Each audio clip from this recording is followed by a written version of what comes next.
The mid-2000s were a haven for extreme sports games. Tony Hawk, SSX, Jet Set Radio, all classics that are still fondly remembered to this day and dominated the landscape for years. And then they just kind of went away. It's rare to find many games in that space now. Activision tossing out a Tony Hawk remake after the Birdman hammered their door down long enough that they had to comply with his wishes is hardly enough. But we do have indie devs taking up the reins. We've already seen Jet Set Radio fans get tired of Sega not doing anything and making Bomb Rush Cyberpunk in their place, and now it's time for SSX to get the indie clone treatment in the form of HyperYuki. This is a fast-paced arcade snowboard game where big air, trick combos and looking rad as heck are all the order of the day. Now, this game is not out yet. It is currently in development, and the impressions I have of it come from pre-release code that, for full disclosure, was offered to me by PR, and since I already thought the game looked cool, I happily accepted it. However, this is not a sponsored video. No one involved in the development of this game has had a hand in this script, nor has any money exchanged hands. Just one Steam code. Everything here is entirely my own opinion. But I know people have strong opinions about anyone receiving free code under any circumstances, and you're free to judge me as you see fit, I guess. But I assure you, this is all my own opinion. In fact, if I'm going to be honest up front, I am presenting this game based on my experience with a build that is, quite frankly, nowhere near the completed game. It only had one character, a handful of courses, and a ton of bugs. Every positive thing I say here comes with the caveat of if they finish it with a decent level of polish. I'll elaborate on this as we go, but still, here are 6 reasons why I feel fans of mid-2000s extreme sports games should probably keep their eye on HyperYuki. I don't remember which indie showcase I first stumbled on this game. It may have been the Acclaim revival showcase thing, possibly, because they are the publisher. But whatever showcase it was, I knew I had to play it the moment I saw its art design. Now this is where the game feels a little bit less like SSX, and leans hard into Jet Set Radio territory. It's big, bold, graffiti-inspired cel shading with thick lines, retina-burning colours, and jagged angles everywhere.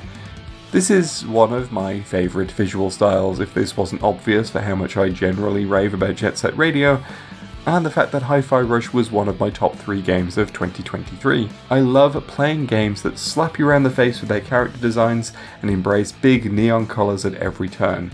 There's an energy to this that cannot be matched, and this was definitely one of the elements I felt held up well in the preview build. Sadly, I only got to see one character in this build, the purple-haired Keiko, but that's okay because she's exactly what I expect from this style.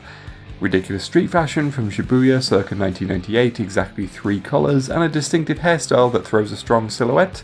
Hell yeah, I look forward to seeing who else the final game will provide in addition to her. Now the preview build did have some shortcomings on the visual side. Some UI fonts were clearly temporary assets and things like the boost bar looked bland against everything else. But I did notice that the game's Steam trailer has shown that these elements have seemingly already been improved, so it should probably be fine for the final release. One thing that impressed me was how each of the game's tracks could be played in 3 different ways. One of these is a straightforward race down the mountain, another is a slalom mode where you have to hit checkpoints to extend your time, and finally there's the challenge mode, which will be most familiar to Tony Hawk fans. Get high scores and find hidden trinkets, including a set of letters that spell out a phrase. In this case, instead of skate, it's KTV, which is the placeholder title, is obviously not the game's title anymore. But I genuinely didn't expect this. I wasn't sure what angle it was going to take specifically. I imagined it was probably going to be races that maybe you could throw tricks in. But the fact that it's got these 3 different ways of playing does please me. Now admittedly, SSX did have the race and show-off modes, but the fact that they turned the show-off mode into Tony Hawk, a full-blown Tony Hawk mode, is especially fun. Okay, I'll be upfront with this, the physics in the preview build were wonky. Again, I fully expect this to be fixed in the final release, but it is worth mentioning, as I was defeated several times by overly sensitive balance meters and air movement. Again, the Steam trailer does suggest some of this has been fixed, But again, there's a big difference between controlling it and watching a trailer. But once I was able to wrangle some of this, it is clear that there is a solid trick system buried underneath. The way it works is all 4 shoulder buttons are trick buttons in every possible instance: grabs in the air, different grind types on a rail, and manuals on the snow. And by using the same buttons for everything, you get smooth transitions between tricks and a variety of options at any given time, all immediately at your fingertips. Even better, there is a trick cooldown bar which encourages combo build-up. Unlike Tony Hawk, where you need to move from trick to trick to trick without stopping, this gives you the opportunity to continue the line as long as you get a new trick in before your cooldown bar empties. If you've managed this, the line will continue, the cooldown bar will reset, and you can just keep going until you stop doing tricks again. This is where I feel HyperYuki has the potential to be one of the coolest snowboarding games out there.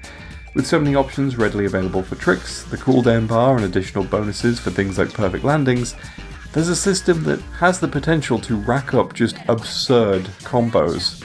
For proof of this, during my couple of hours with the preview build, I managed to rack up a 50-something combo and was just in awe of how the game allowed that to happen. And also I was kind of impressed at myself for getting decent enough at the game to pull that off. But I do feel that this is actually encouraged. Individual tricks don't provide many points by themselves, and the challenge mode's high score requirements are aggressively high, seemingly pushing you to achieve these long combos and essentially never stopping chaining everything together. Or those high scores are currently too overtuned and will be corrected in the final release, I don't know, one or the other. Now this is perhaps expected from a game with such a strong visual focus, but the environments in this game are incredibly cool. Cool. Snowboarding. It's funny. Anyway, this goes beyond simply alpine forests or Olympic-sanctioned slopes. The courses I played saw me flinging myself through city streets, ancient temples, and what appeared to be some sort of weird industrial facility. There's a ton of imagination in these courses, clearly trying to incorporate the more urban environments of something like Jet Set Radio into a sport that's normally focused on just big mountains. Does it make sense? Not particularly, but I appreciate it all the same. Multiplayer is currently confirmed on the game's Steam page, and there's one element of the preview build that made me feel there was some great potential for multiplayer shenanigans. You don't select courses from a menu here. Instead, you have access to a large open hub area lined with portals to other courses. Right now, it's pretty barren, but I can see some real potential with this. There are ramps and rails dotted around the place, so I could see it as a great hangout spot where you don't have the restrictions of the courses, so you can just set up your own challenges, chat, show off your customizations, whatever it is you do in a multiplayer game. I don't know, I don't have friends to experience this, but it is nice for the people who can. That was a joke, by the way. So there's another reason that HyperYuki caught my attention. In 2024, the developers at Wabi Sabi Games released their first game as a studio, Rakugaki. I reviewed this, and happily gave it an 8 out of 10, recommending it highly. If you're unfamiliar, and I imagine you probably are, sadly, it is a parkour-based 3D platformer where you play a street artist who skates around a drab dystopian city, covering it in vibrant colour through graffiti and just generally sticking it to the man. It is real fun, and a good foundation that I could see HyperYuki built upon. I found a lot to love in the movement of RKGK.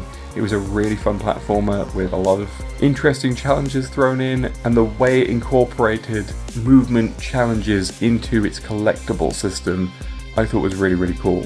What I played of HyperYuki, I could see elements of it that had been tweaked and improved and built upon, and I can just see that continuing for the final release. Genuinely, if you want something with this kind of energy before HyperYuki comes out, please check out RKGK. It is available right now on Steam, and the level of polish that game had gives me plenty of faith that Wabi Sabi will iron out HyperYuki's issues before launch. They honestly won me over once, and I believe that they could do it again. So yeah, HyperYuki is rad, even if the build I played showed there is still quite a bit of work to do before release. But there is a solid foundation here, and I fully expect the full release to be a cavalcade of mad trick lines and big air, just like we've all been craving. and I highly look forward to it. So that was my first impressions of HyperYuki. I've never really previewed any pre-release games on the channel before, but I couldn't really turn down the opportunity when offered the code since the game already looked so rad. Hopefully you enjoyed this slight departure from my usual content, and maybe I might do more of this as the opportunity arises again. I don't know, let me know your thoughts. Beyond that, just do the usual stuff, like and subscribe, and if you can, I would really appreciate your support over on Patreon, where I do regular updates about what I'm up to. Thank you for watching, and I will see you again very soon.